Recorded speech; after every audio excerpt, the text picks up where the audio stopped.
And good Thursday morning, episode 64 of the Inside Drive podcast. We started with 4, we're down to 2. It could potentially be 3, depending on how quick David gets out of his doctor's appointment. But no Jay Henley today, but we got I always said the better looking Jay, and obviously the more educated Jay. No offense, Jay Henley. But he's dehydrated, so he is not in the studio with us today. Something Jay and I had been talking about prior to the show. I just can't remember ever being dehydrated and not being able to sit in a comfy chair and talk about sports. So hopefully we can pour water out for Jay, and maybe he'll find a way to drink that. But Jay Chapman in studio with us today. Jay, how are you? Hydrated, happy to be here. As we're drinking coffee, getting dehydrated. But again, appreciate the coffee as well. So again, tell everybody they know, but tell them again, about what you do and how they can get in contact with you. Yeah. Jay Chapman, Chapman Wealth Management. And we just basically partner with people throughout their financial journey, from the investment side to the budgeting side, distribution side, helping people navigate qualified and non-qualified accounts and figuring out just sort of that whole process, partnering with CPAs, state attorneys, just running the whole gamut of their financial future. And you can contact us at 850-867-8247, or we're right off of Jinx Avenue on Hunt Cliff Lane. There you go. Hunt Cliff Lane, ladies and gentlemen. Swing by and talk to Jay Chapman about how he can better your future, your wealth. Obviously, it's kind of some crazy stuff going on right now, too. So better now than ever to get some expertise with your finances. So don't go at it alone. Hire somebody like Jay Chapman to partner with you and take you guys to the next level. Also, a quick shout out to the official juice of the Inside Drive. That is Juice and Sunsets. Let's be real. Most of us don't get what we need from food alone, Jay Henley. Low energy, feeling sluggish. Yeah, we've all been there. That's where Juice and Sunsets comes in. Fresh, nutrient-packed juices loaded with vitamins, minerals, and antioxidants to keep you feeling your best. Hit them up on Facebook or go to juiceandsunsets.com and order yours today. Pickup or delivery. Maybe that's what Jay needs, some juice in his life to get him a little bit more healthy. We'll deliver it to him from here. Yeah, absolutely. We'll pick it up and then take it right to him out there, wherever he is right now, hopefully drinking water and getting some rest. And of course, one of my favorite businesses that's new here in Bay County, that is the Back Nine Panama City Beach. If you love golf, this is the place to be. They have state-of-the-art golf simulators where you can play some of the most iconic courses in the world and get real-time data on your swing. And the best part, they're open 24 hours, 7 days a week for members, so you can grind on your game anytime you want. Speaking of memberships, check out their memberships. Unlimited tee times, 24-hour access, bring your buddies, plus discounts on merchandise and events. Founding memberships are currently on sale, which include, I think they have 6 left as of this morning. They include lifetime discounts. Rain or shine, day or night, the Back Nine PCB is the spot to play.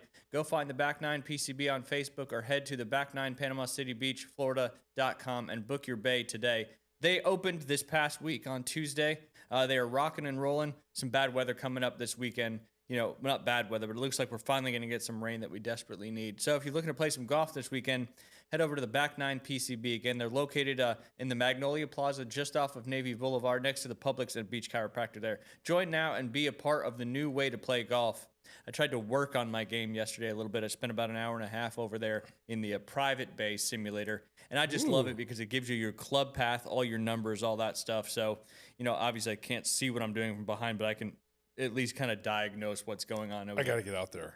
Yeah, you need to. I got to get out there. Let me know when you want to come out, because with the memberships, the Birdie membership, you can bring 2 free guests, and the Eagle membership, you can bring 3 free guests. And the way they tell you to do the Eagle membership, if you and another person want to split that Eagle membership, it's basically you each get a free guest, and you're paying for the membership between the two of you. It's really a good deal, and it's a really cool place. So they have, like I said, they have all the numbers, and one of the big things is they show you what your club is doing through Impact. Dude. So I was working really hard to try to adjust my path a little bit yesterday. Almost got there, but I'll be back in to work on it just a little bit more. But just the guy, it's all family owned too. It's a franchise that's all over the country, so they get the support from the franchise. But it's Scott Pullen, his sister, her husband, and then Scott's wife as well. So it's in the family, and they opened it, and it just opened last week. But it's packed out, and it's really cool because it has an app. So if you want to find a tee time, you just go on the app, you pick your bay, and then you just book your tee time. So, and if you were a member and you wanted to go, at 11 o'clock at night, you get a text, and then you go to the text. The code or something? Yeah, and there's a little door on it, and you press the button, it unlocks the door, and you go in, and then the door locks behind you. So you're also safe and locked in there as well, obviously, unless somebody else comes in. Really, really cool. And the simulators, the same simulators that the TGL uses. I got to get in there. So the graphics are incredible. even the putting. Putting is Yeah. usually one of the craziest things on simulators to do fairly accurately, and I think the putting is as accurate as I've ever seen on a golf It's simulator. a fairly big place. Yeah. I mean, they have 3 full-size bays, and 2 Wow. of them are kind of open to each other, like they're not blocked Yeah, off. And yeah. then the private bay is basically kind of enclosed. But the space is so comfortable. It's like they got like the wainscoting on the walls. They got TVs everywhere. They got couches. They got a little artificial putting green in the front. So Dude, it's almost like a clubhouse. That's Yeah. what they call it. They call it the clubhouse. Man, I got to get out there. This Absolutely. opened last week, you said? Yeah, it just opened last Wow. week, and it's phenomenal. It's fantastic. So I even found out a new feature they have. It's like where you can do this closest to the pin thing for real money. But they have your first 10 swings are for free, and it's like different yardages, and like based on where you hit it next to the pin, you get certain amount of money, and then you can use that to do more swings or whatever. So it's kind of like a little gambling in there as well, but they let you have your first 10 swings for free. So I try to build up a little bank so I can see if I can use it in the future. But just a really cool spot. I can't say enough good things about the Back Nine Panama City Beach. And of course, we got to mention our American Charlie's Athlete of the Week.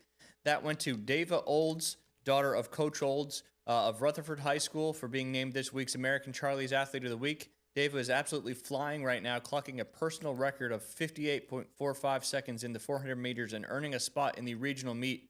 That's speed, dedication, and big time performance where it matters. This week's this week's Athlete of the Week is brought to you by American Charlie's, your go-to spot right here in Panama City Beach. Whether you're catching the game on one of their 15 TVs, grabbing legendary wings, American Charlie's delivers every time. Don't miss their daily happy hour and early Eagle menu from 4 to 6 p.m. Plus, military and first responders get discounts daily. Swing by the shops at Edgewater and tell them the Inside Drive sent you.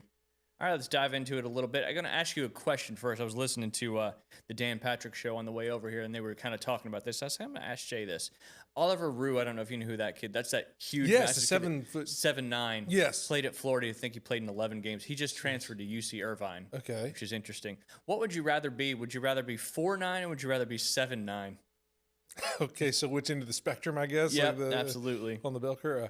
Yeah. I would probably rather be 7'9". Yeah, I would think the opposite, just because you can fit in beds, you can fit in cars, you can not have to duck for chandeliers and stuff like that.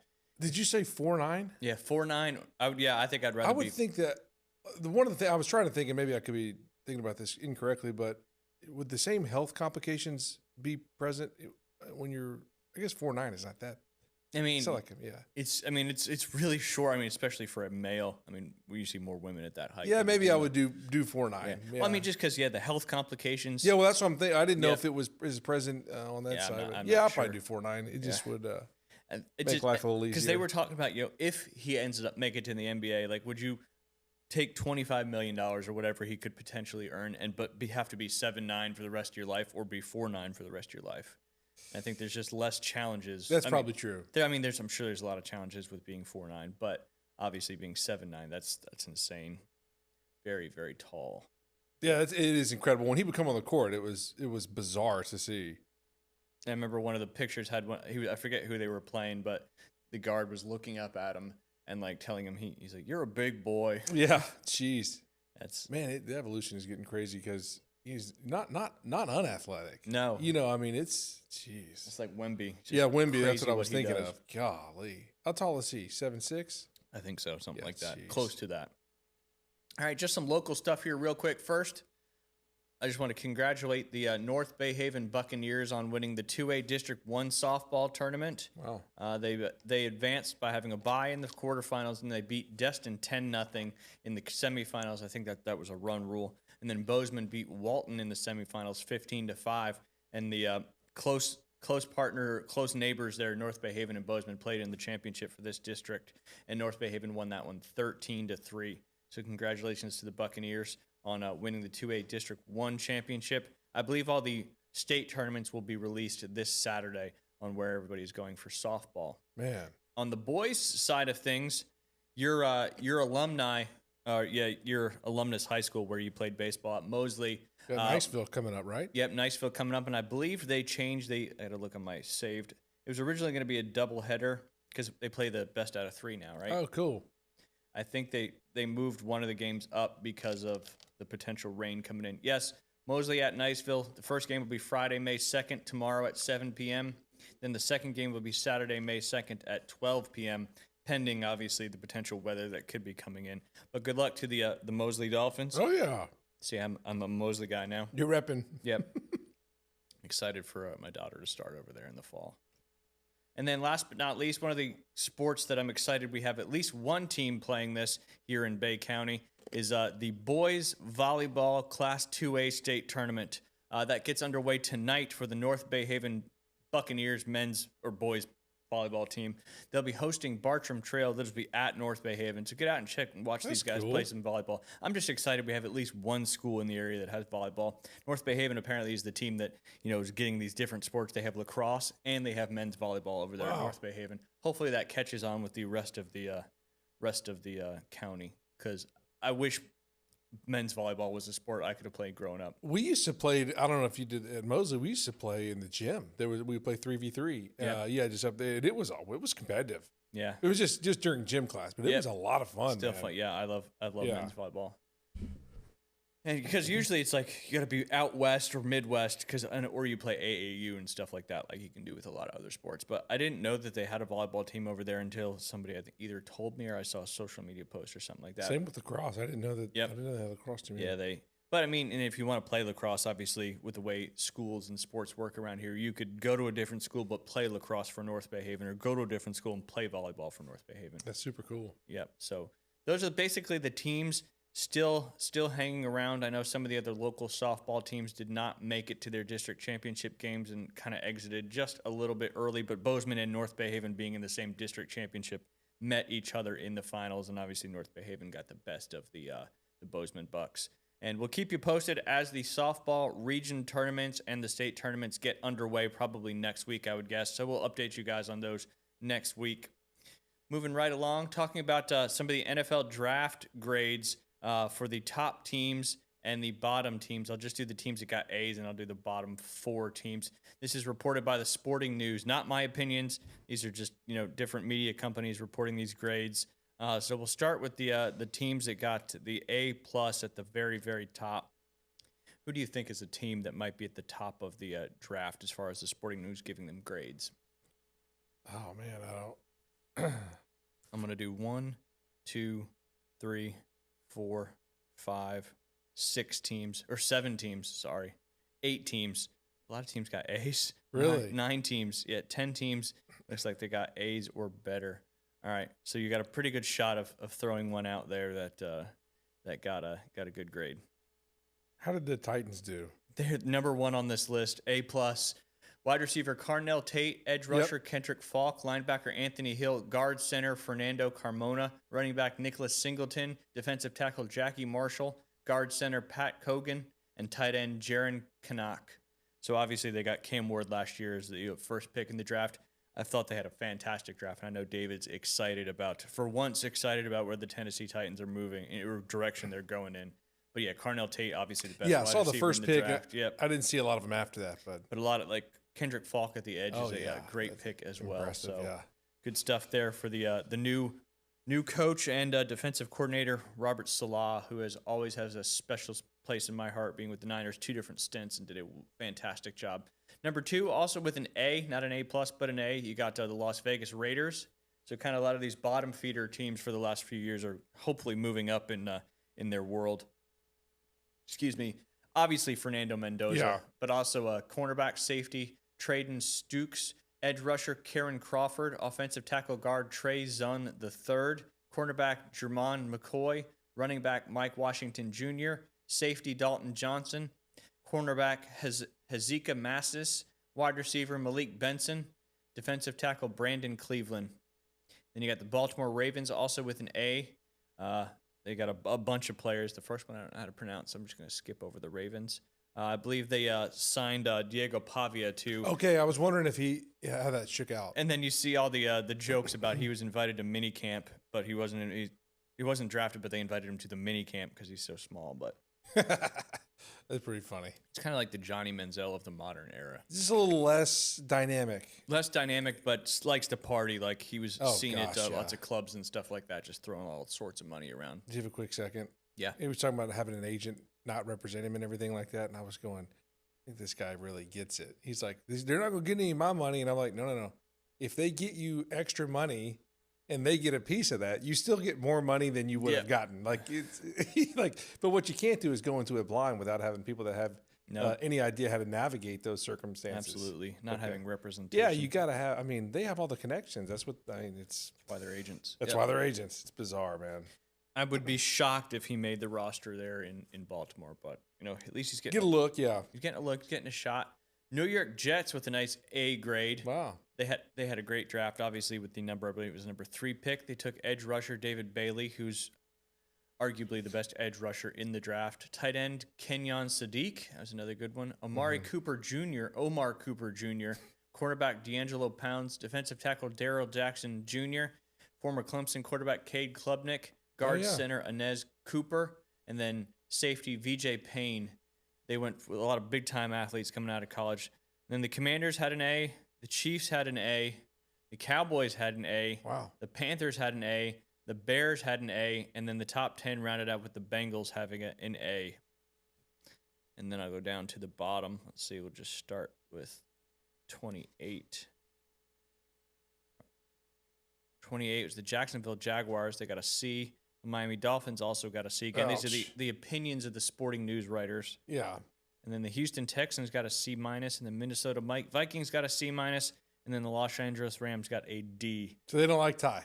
They don't like Ty, but also I guess the other guys they got. But the Rams don't really need anybody. They're so loaded anyway. Yeah. But they were one play away from making the Super Bowl last year, which is kind of crazy.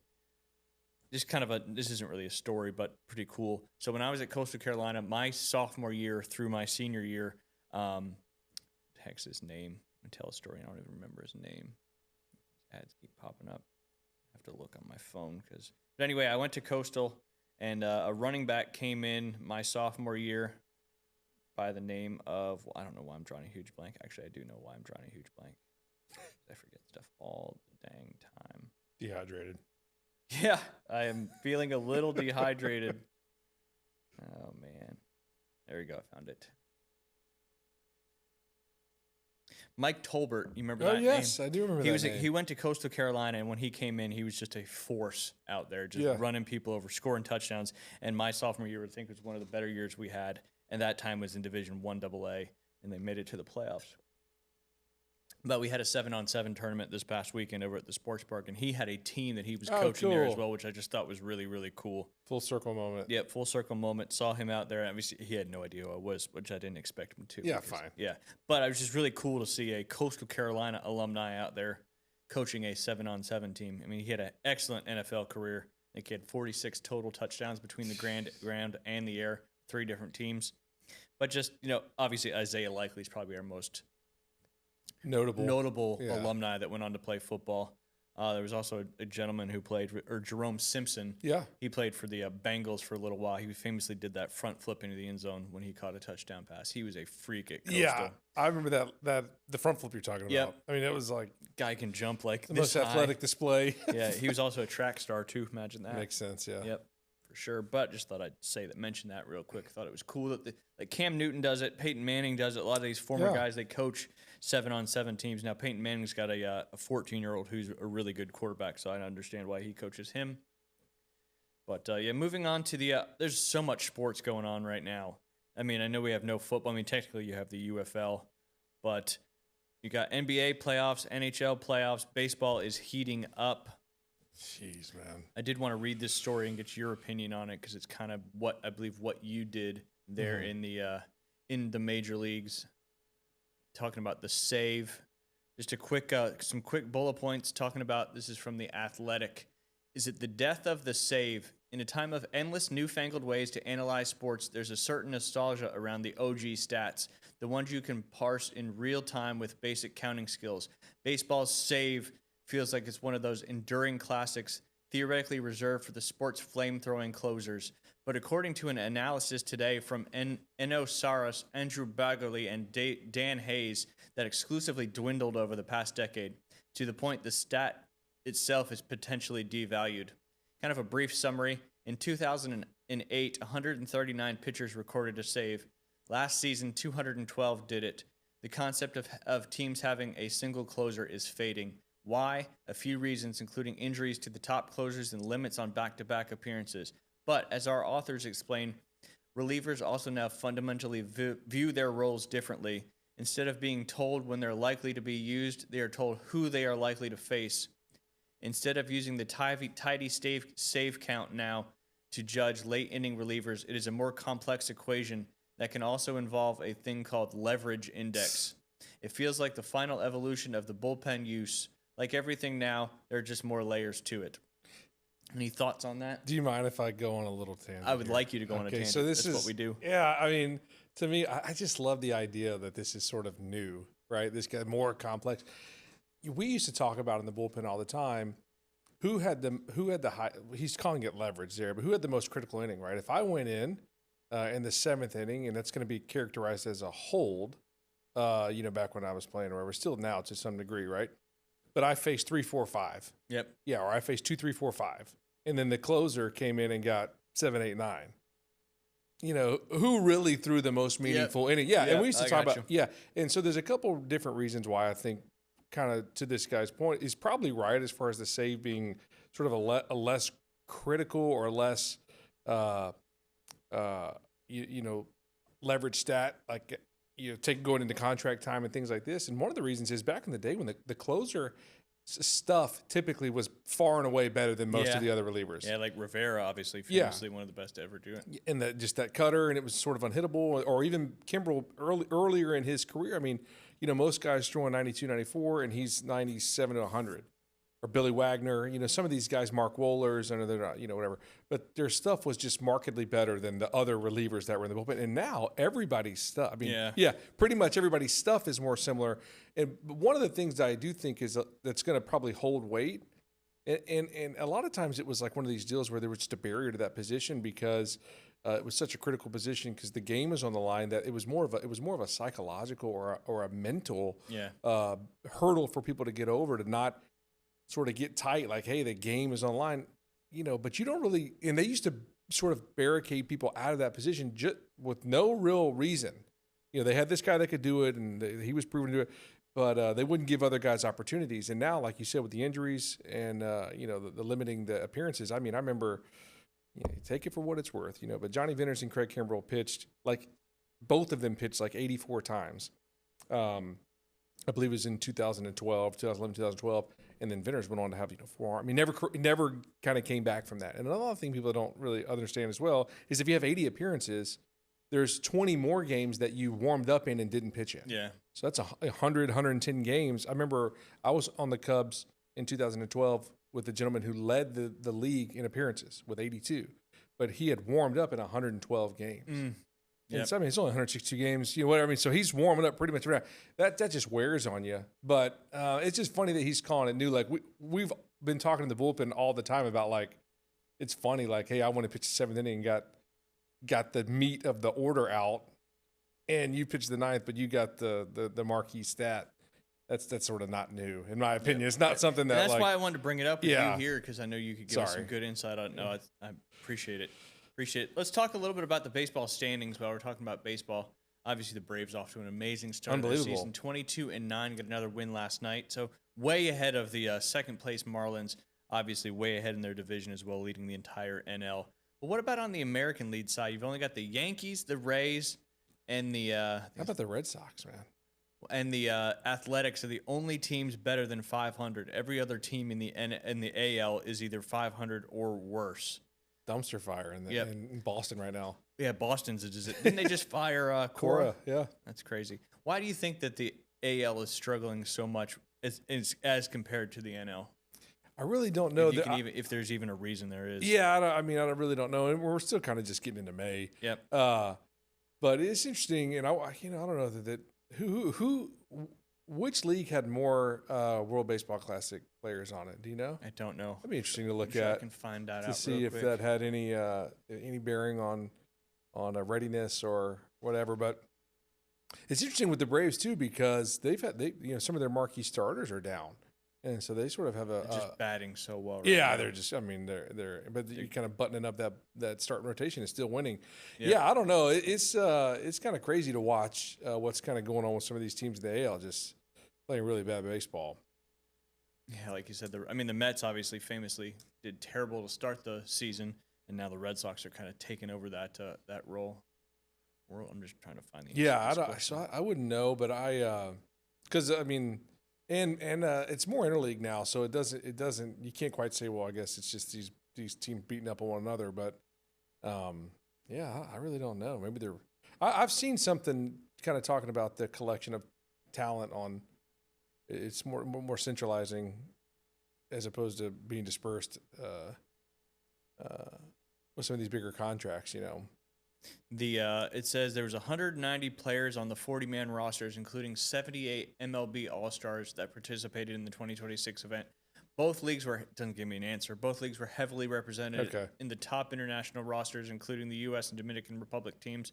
The Seattle Mariners had the most representation, which is in the AL side. 16 players on that team, and then the Phillies were second with representation on the NL side. Well, look how they're doing. Yeah, look how they're doing. They're absolutely terrible. 18 players who received MVP votes last season participated in that particular tournament, which I thought was very entertaining and really good for the sport of baseball. I think a lot of these professional leagues are doing, like the NHL last year. I forget what they call it, the Four Nations tournament. I thought was fantastic too. So a lot of great stuff going on in the sports. Moving over to the NBA side of things, have you been following any of the NBA playoffs? Just the Magic here and there. I know that they've had some recent.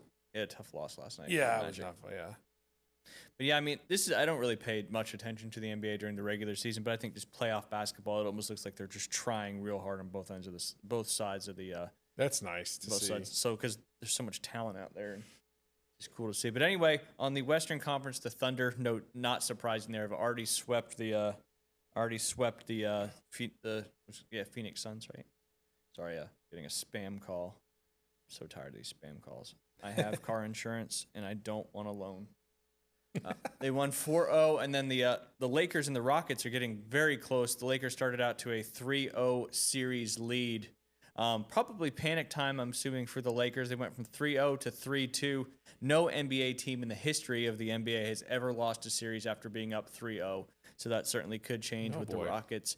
Los Angeles is still favored to advance, but obviously their fans starting to get a little nervous as it's now 3-2.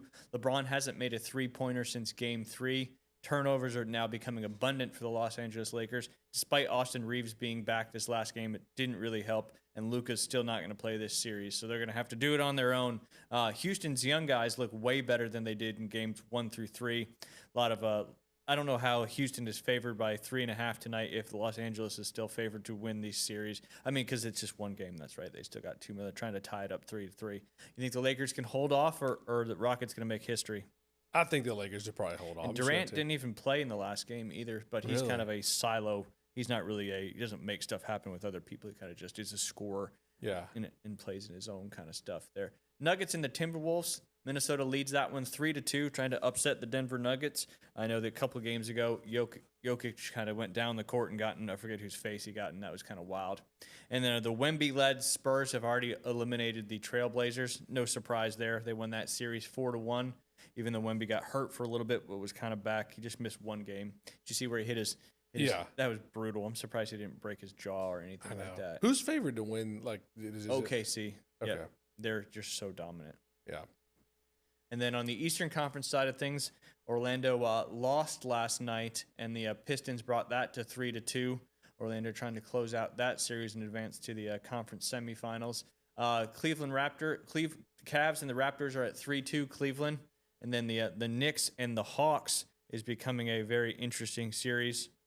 New York finally got the win a couple days ago to take the lead 3-2 in that series. It's kind of pulling for the Hawks a little bit. I don't want to say they're a hometown team, but I know a lot of people down here that like the Atlanta Hawks. Yeah. And I know some friends up there in the Atlanta area that are big fans of the Hawks as well. And I'd like to see them get that. Their next game is going to be tonight at 6 p.m. Literally back-to-back spam calls. Come on now. I'm sure there's something I can do to stop that. But I just hit screen them. Yep. Well, the phone does a great job nowadays with says potential spam. Yeah. Well, and they're like, I don't know if your phone does it or not, but like when somebody calls, it'll AI them, like ask who's calling, and then they have to record their voice, and then you can decide if you want to answer. But the bad thing about that is if it's a phone call you want, then you're answering when your voicemail is going off. Kind of crazy stuff there. Yeah, Hawks and the Knicks, they play tonight at 6 p.m. Knicks trying to close out that series. I think that's up there. No, that's in Atlanta, so they're going to have to do it on the road. Hawks win that one. They'll have to go up to New York or to Madison Square Garden to try to win that series as well. And then Boston is now up 3-2 on the 76ers. Boston trying to close that one out. That'll be is it today the 30th? Yep. That's tonight at 7 p.m. as well. The Nuggets and the Timberwolves play tonight at 8:30. Rockets and the Lakers play tomorrow at 8:30, and then that's all the series. And then the Pistons and the Magic play tomorrow night at 6 p.m. I've enjoyed watching some of this NBA playoff action. And then, of course, my favorite playoffs in all of sports, that is the NHL playoffs. On the Western side of things, the Avs have already eliminated the Kings. They won that last game 5-1. They won the series 4-0. And then the Stars and the Wild play tonight at 6:30. Minnesota leads that series 3-2. Kind of surprising on that one because the Stars got out to such a quick lead in that series. Big double overtime game last night that saw the Las Vegas Golden Knights beating the Utah Mammoth. Knights now lead the series 3-2. They will go back to Las Vegas on tomorrow night to see if they can close out that series. And then the last series in the on the Western Conference side is tonight. The Oilers and the Ducks. Anaheim leads that one 3-2. They can close out that series tonight with a win over the Oilers. On the Eastern Conference side of things, Bruins closed the gap a little bit against Buffalo. They now Buffalo now leads 3-2. They play tomorrow night at 6:30. Montreal Canadiens got an overtime goal or a late third period goal last night to go up 3-2 against the Tampa Bay Lightning. Obviously, the Canadiens trying to extend their opportunities to potentially bring another Stanley Cup back to Canada. It's been since 1993 when the Canadiens last won for Canada. Obviously, it was the Canadiens too. So last time they won a Stanley Cup as well. And then the other two series on the Eastern Conference side of things, Hurricanes have already eliminated the Senators. No surprise there. Hurricanes being the top team in the Eastern Conference. They won the last game 4-2, won the series 4-0. And then the Philadelphia Flyers won in overtime last night to close out the series against in-state rival Pittsburgh Penguins. Caveman Rick, he used to do radio stuff with me. He's a good guy. He's a huge Flyers fan. I am not. Growing up in New Jersey, I was a huge New Jersey Devils fan, and the Flyers and the Devils were Devils Rangers, Devils Flyers were both two huge rivals.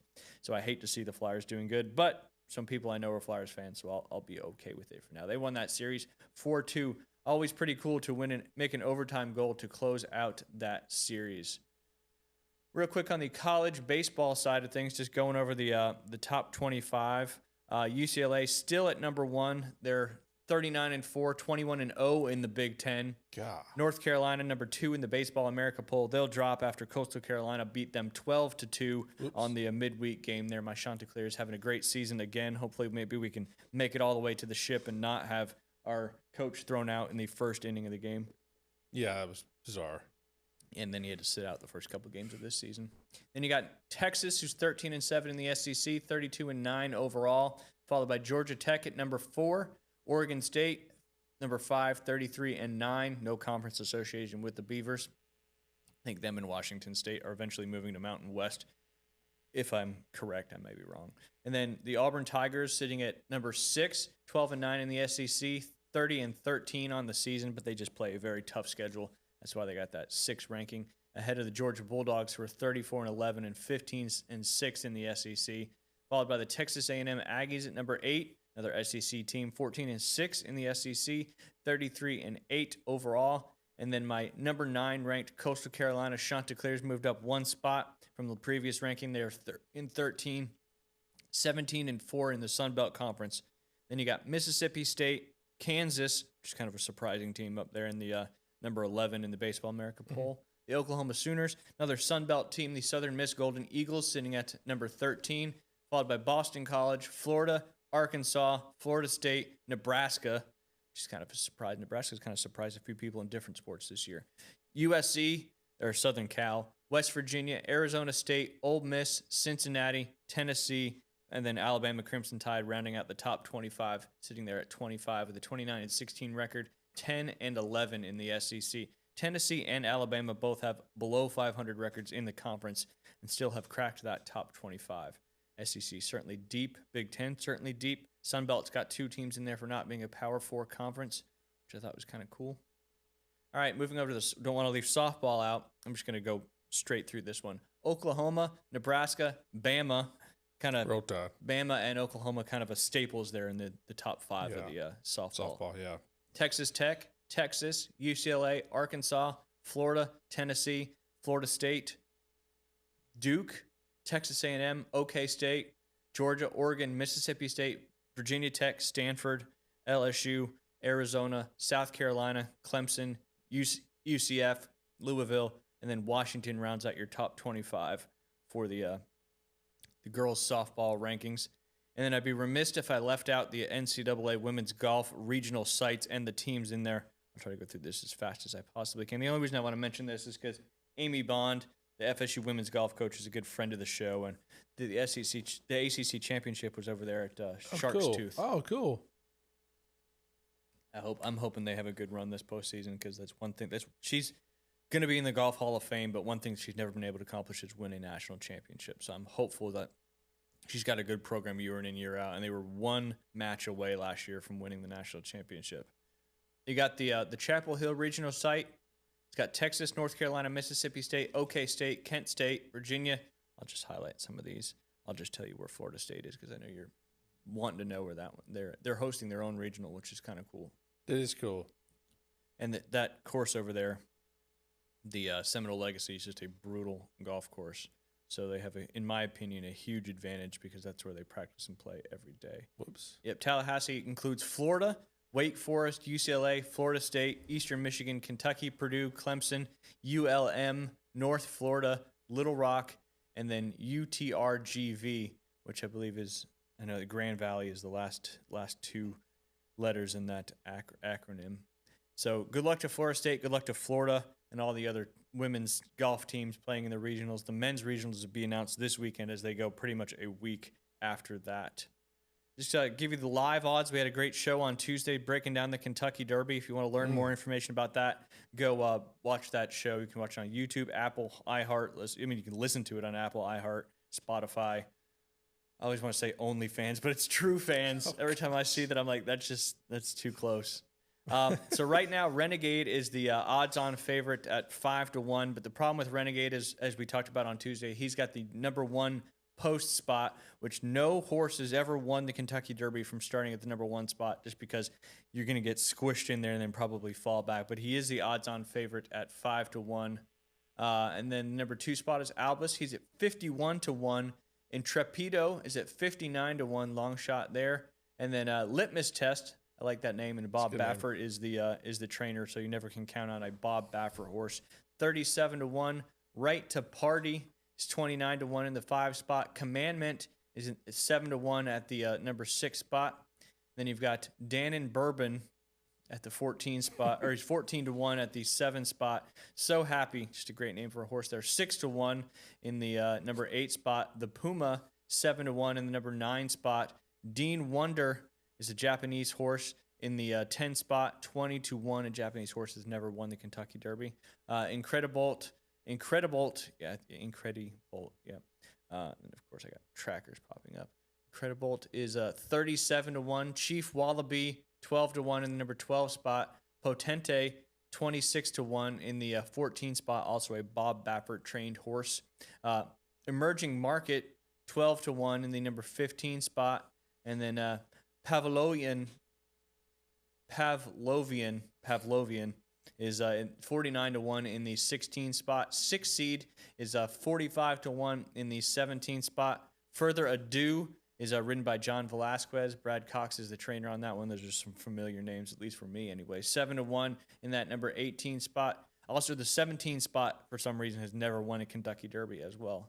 Steve mentioned that on Monday. Just thought I'd bring that up again. Golden Tempo. Jose Ortiz, another famous jockey on that particular horse, 45-1. Then the 20 spot is Full Effort, 19-1 there in the Kentucky Derby race. 20 horses, largest race, longest race. With some stuff I learned too, is all these horses are 3 years old or turning 3 this year. Yeah, that's prime. Yep. That's just, I don't know why they chose 3, but probably because it's the peak. So a lot of these horses have never raced in this long of a race Ooh. and stuff. And some of these, like, and there's one horse that's only raced twice. This is just her third race ever. So a lot of stuff that goes into the Kentucky Derby and those odds.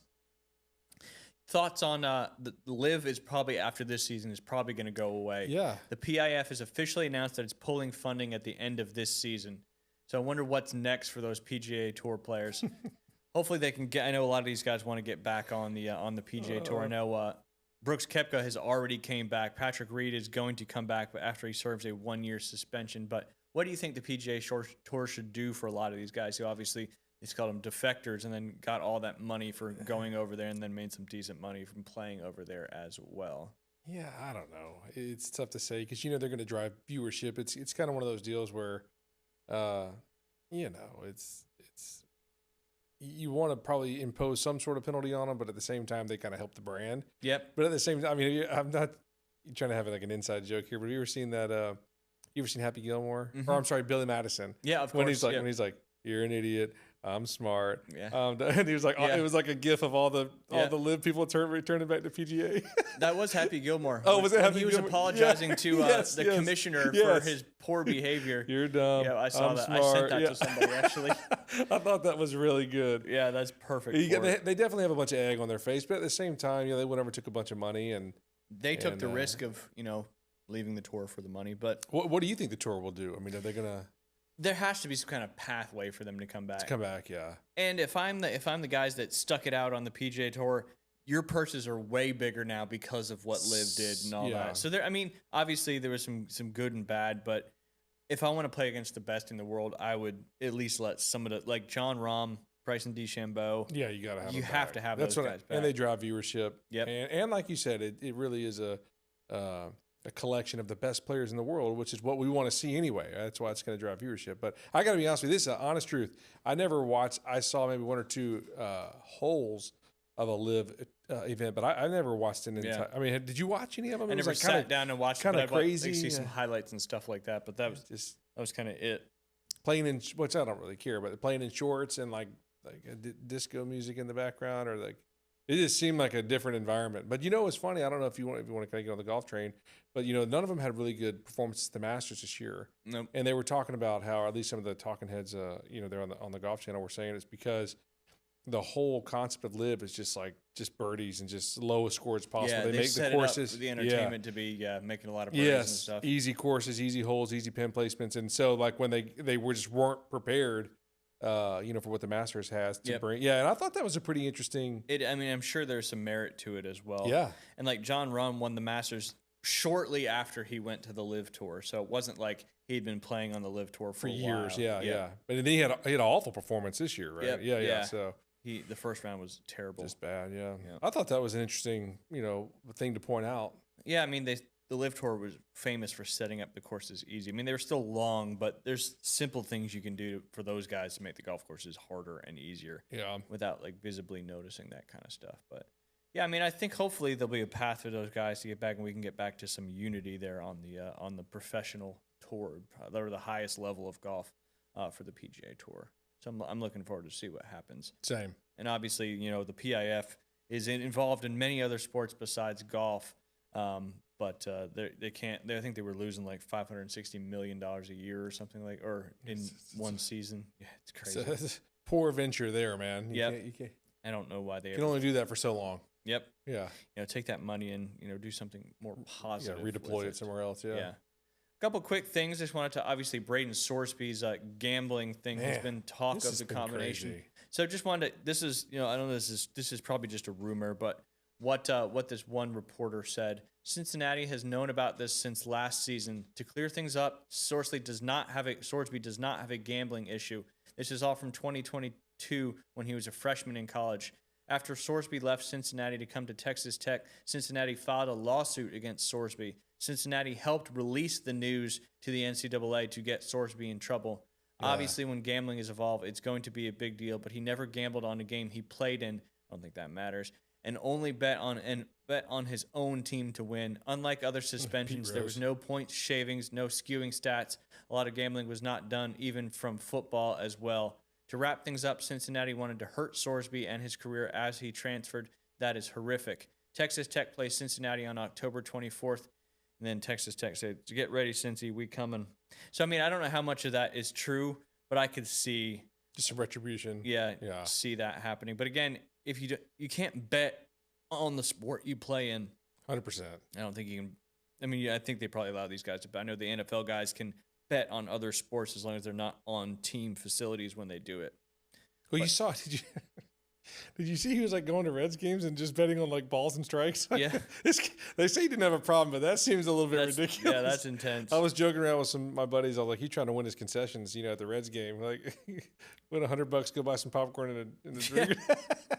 Hopefully, we had enough. Oh gosh, man, Yep. that's hilarious. I thought that, yeah, but it is interesting.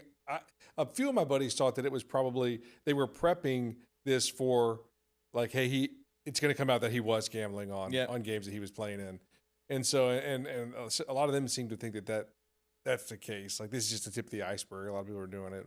What are your thoughts on that? I mean, if you play college sports, professional sports, just don't gamble.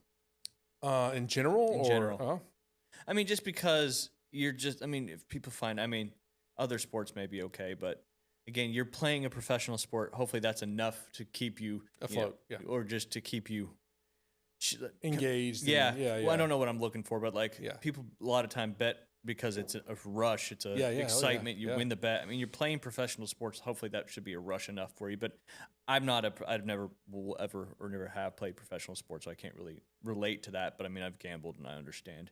Winning is exciting, but obviously losing sucks. So just gamble responsibly. It's interesting. Yeah. There's some people that just can't get away from it. Yeah. Yeah. It's like anything else, but there's nobody, you don't really know somebody's got a gambling addiction because, they don't look. Yeah. A drug addict or an alcoholic has a certain look and you can kind of know when it's going on. But gambling, you would have no idea, unless they're like mortgaging their house multiple times. This is a real quick little interesting story.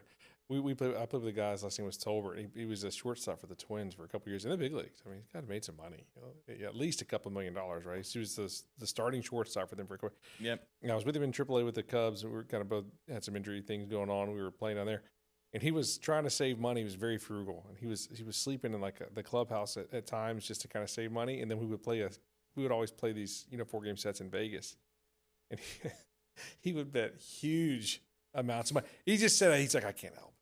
He's like, I just can't, like the rush of winning or losing, actually. He's like, sometimes the rush of losing is you build it up. It's like, the sweat. sweat. Yeah. I was like, dude, I think that's called an issue, man. Yeah. It's an addiction. I want to get somebody to look at that.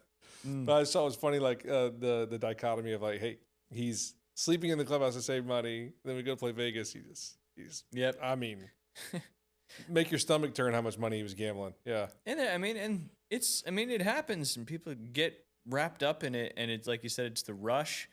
That's what the addiction is. It's the rush, and the rush of winning and losing is kind of crazy. Yeah, one of the things. Do we have a second you're where the guys were like kind of like, and I know this is coming out with some of the NBA stuff too, but with the MLB stuff, where the starting pitcher, was they kind of went and found out like, hey, this guy was betting on, or his friends were placing bets on if the first pitch of the game would be a strike or ball, and it was like a metric beyond where most of his misses were. Did you see this? Yeah. He was throwing the ball like off the sign over there, like Newt Lelouch, like just to make sure it was a ball. It was very easy. Yeah, very easy to be like, dude, like, come on, like be more sensible about it than that. It's still a sign in the dirt. Was that the same guy that was like tipping them off, basically? Like, he would give a sign, and then they'd know what to bet. To bet on a ball, straight. Yeah.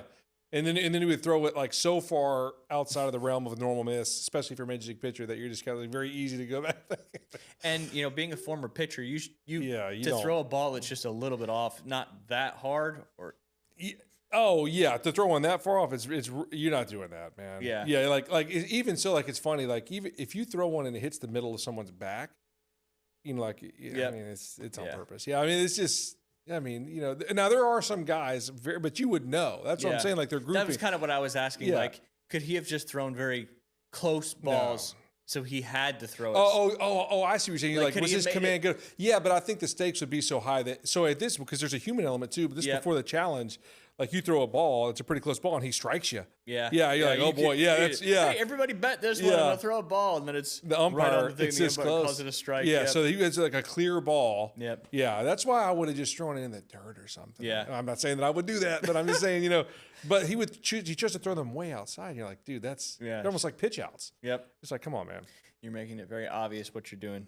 I just thought that was like, man, these guys really, really are trying to get some quick money.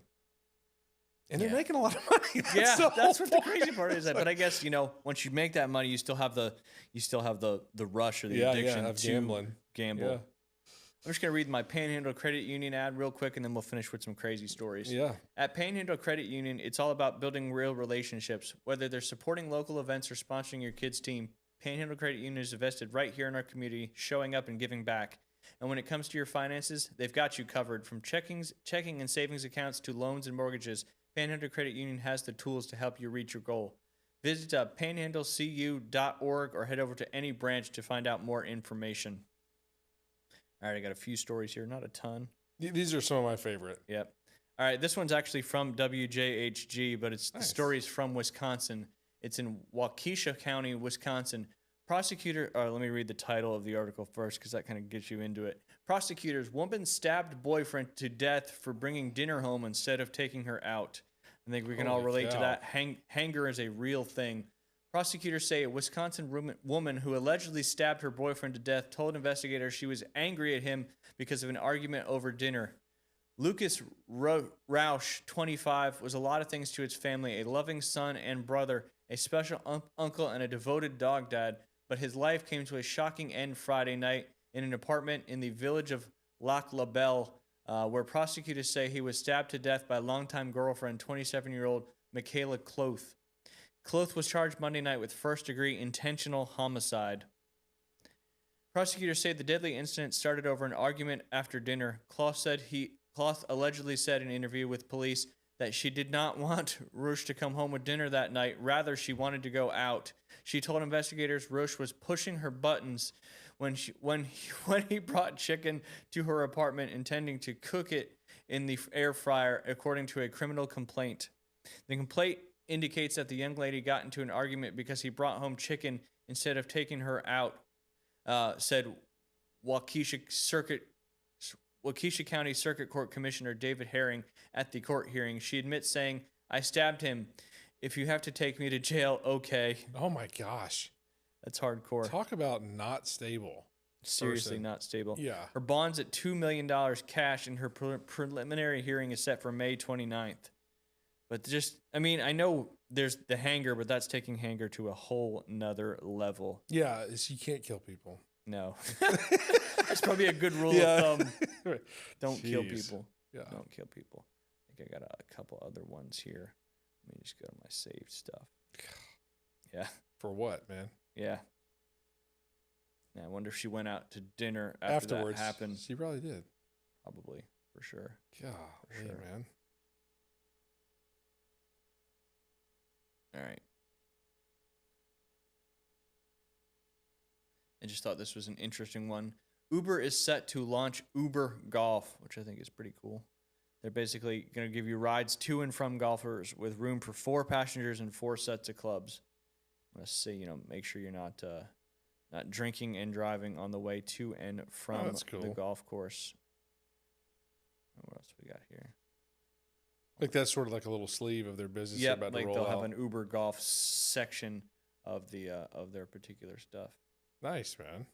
Yeah, I mean You that's can go have a good time on the golf course. Don't have to worry about getting back. yeah. Let the Uber bring you back. All right, I know why they're all gone because I'm not on my personal account. I'm on the Inside Drive podcast account. Yeah, I was gonna make a joke about Tiger. go ahead. Well, needing to, he probably could Yep. use it. Yep, he's got a bigger issue Yeah. than that. Hopefully, he can get back going to what he needs to. Yeah. There we go. All these Instagram accounts. That's certainly not the one I have all my saved posts on. Thought this was interesting. Spending comparison between Gambia, which is a country in Africa, and the LSU Tigers. Population of Gambia is 2.4 million. LSU's student population is 42,000. Obviously, Gambia has 0 national championships. LSU has 4 Final Four appearances for LSU 10, Gambia 0. The mascot of Gambia is the Scorpion. Obviously, the LSU is the Tigers. But their money owed to coaches $211 million. Gambia's that's their operating budget. Gambia's spend in 2024 was $210 million. So LSU is spending more on money owed to coaches than Gambia spends their entire operating budget for the country. Just thought that was interesting. There's so much money in college football, man. It's insane. It's insane. Another kind of interesting one: pro athletes in U.S. Open qualifying. You've got, I know Tony Romo is pretty famous for doing stuff like that. Smoltz was good too. Yeah, Smoltz was really good. Tony Romo, ex-Cowboys quarterback. Danny Woodhead, you might remember him from the New England Patriots, Yeah. ex-NFL running back. Marty Fish, 6-time ATP, that's the tennis tour winner. JT Miller, who's a New York Rangers captain. Aaron Hicks, former MLB outfielder. Yeah, he was good. Tyler Clippard, Yeah, pitcher. former Nats, MLB pitcher. And then Wow. Shigetoshi Hasegawa, another ex-MLB pitcher. Drew Olson, an ex-NFL quarterback. And then Garrett Rank, who's an NFL referee. So a lot of these guys trying to qualify for the U.S. Open. Hey, that Marty Fish guy was he was the Untold. Did you see? Yeah, that was him. Yeah. Yeah, that was a good one. With him and Andy Roddick. Yeah. Yeah, living in that's cool. Wow. So they're all trying to qualify. Yeah, because as long as you have a 1 I think it's 1.4, 1.2 or better USGA handicap index, you can do U.S. Open qualifying. Wow. We've done a couple at Bay Point. I did a couple at Shark's Tooth when I was out there as well. But yeah, that's what's cool. Anybody can qualify. I'm surprised Steph Curry hasn't tried to do it. Wow. He played in a couple nationwide. Justin Timberlake too. Yep. I don't know if he's scratch golfer, but I he's know supposedly really good. He is. Steph Curry is indeed a scratch golfer. I think wow. he made the cut at a nationwide tour event. Really? Which is pretty impressive. These guys are just so good. All right, rumors surrounding the Oompa Loompas from the 1971 classic Willy Wonka and the Chocolate Factory, depicting them as wild partiers who supposedly traveled to Munich bars in a limousine, have become one of the most enduring and debated pieces of Hollywood folklore. While cast members like the late Denise Richardson, who played Violet Beauregard, shared anecdotes about the actors being rowdy and engaging in high-spirited nightlife, many others involved in production have dismissed these claims as largely exaggerated or entirely fabricated myths that grew over the decade. So if they're true or not, that's a different story.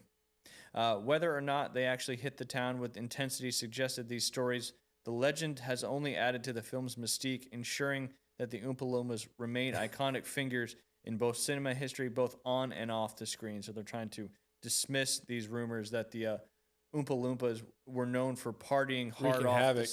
Wreaking havoc. Often traveled together in limos to the bars as a group. That'd be crazy if you're at a bar and then the Oompa Loompas show up and then you see the movie. In costume? Yep. That would be fantastic. Yeah, I hope they would have never lost costume in that one. All right. Funny. This is a wild story. A man laughed so hard at a botched field goal attempt that he had a seizure, which led to the discovery of a brain tumor. Botched field goal attempt by Younghoe Koo last season may have saved a man's life.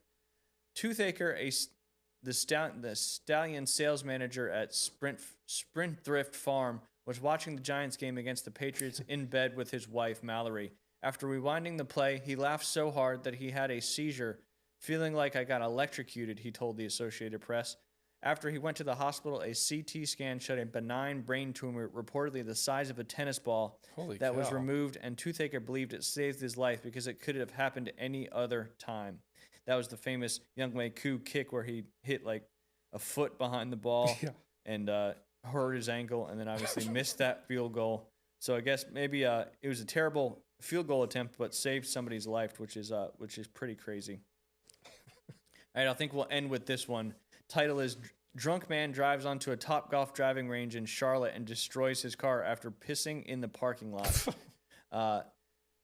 A shocking incident in Charlotte is going viral after reports emerged of a drunk driver crashing into a Topgolf driving range, turning a night out into complete chaos. According to viral posts and footage circulating online, the man was allegedly seen behaving erratically in the parking lot before getting into his car and driving directly onto the Topgolf range. The situation quickly escalated as the vehicle entered an area meant for players putting at their own putting others at risk. Witnesses claim the incident began when the individual was spotted intoxicated and causing a disturbance outside the venue. Moments later, he reportedly got behind the wheel and drove onto the property, eventually destroying his own vehicle in the process. While no major injuries were reported, the reckless driving behavior has sparked serious concerns among viewers and local residents.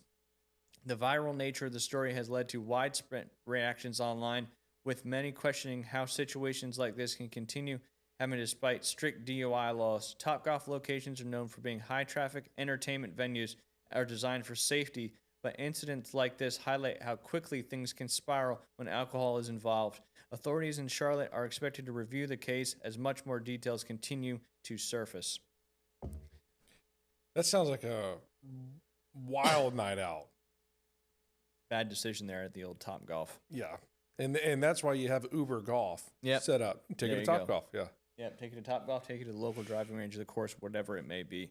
Hopefully that launches here pretty soon. Good gracious. It's a great idea. Keep everybody safe. Because, I mean, and that's pretty much, especially like in these charity golf tournaments and stuff like that, when there's, sponsored alcohol and alcohol just quote unquote given to you for free. Where the beer flows like wine. It does. So to be able to just get back in an Uber when you're done with that just seems to make way too much sense. Maybe partnering with local golf courses too might not be a bad idea. That'd be nice. Just have a quick call on there. The Ubers just lined up, like after sporting events and stuff like that. Yeah. Just have the Ubers lined up outside, but you'd have to have bigger ones to be able to fit all those golf clubs. Speaking of golf, Golf Plus, looking to level up your golf game, then you got to check out Golf Plus right here in PCB. They've got 2 golf simulators powered by the Foresight Game Changer 2 launch monitor, so you're not guessing, you're getting fit the right way. New clubs, regrips, loft and lie adjustments, they do it all. Whether you're just getting started or chasing scratch, Golf Plus will dial in your game with the gear that actually fits your swing. Swing by the shops at Edgewater next to Firefly or book a fitting by calling 850-249-2726 or book online at golfplusretail.com because the right clubs change everything. Speaking of the Edgewater Shopping Plaza, before we get out of here, if you're looking for the best dinner spot in PCB or all of Northwest Florida, you've got to check out Firefly. From fresh Gulf seafood to perfectly cooked steaks to one of the top sushi bars on the coast, Firefly brings next-level dining experience every single time. Whether it's a date night, a celebration, or just a night out with friends, the vibe is elite and the food never misses. Located in the shops at Edgewater, book your table at fireflypcb.com, and trust me, this isn't just dinner, it's an experience. Jay, appreciate you bailing me out, for lack of a better term, because obviously, David, doctor's appointments never get out on time. Yep. And then Jay hopefully has been getting an IV drip from somebody with his dehydration. Got to get him back out there tomorrow, but I don't know if the weather looks, I think, okay for tomorrow, but Saturday it looks like we're going to get some rain. So if there's some rain, you don't want to go out and play golf out in the rain, head over to, obviously, the Back 9 PCB. You can just book online, go to their Facebook page, the Back 9 PCB. Jay, before we get out of here, remind everybody what you do and what you offer to the local community. Happy to be here. Thank you for that. Yeah. course, Again, always a Chapman pleasure. Wealth Management. And, again, we just help people partner. We partner with people throughout the entire process of their financial journey. So Absolutely. building the investment process. And then obviously the most critical is how do I get through, my life when I don't have a job? I've retired. Yep. How am I going to make my situation work for me? So that's Hopefully what we do. retirement is still an option down the road for all of us. Inflation's ripping. It is. Yeah. It is for sure. Keep it local, keep it real, and always stay in the drive. That's another episode of the Inside Drive podcast, powered by our amazing sponsors and driven by this community. Follow and subscribe on YouTube, Facebook, and all the major podcast platforms. We'll be back on Tuesday, and we'll see you next time. Good luck to all the local teams still in the playoffs. We'll be back Tuesday.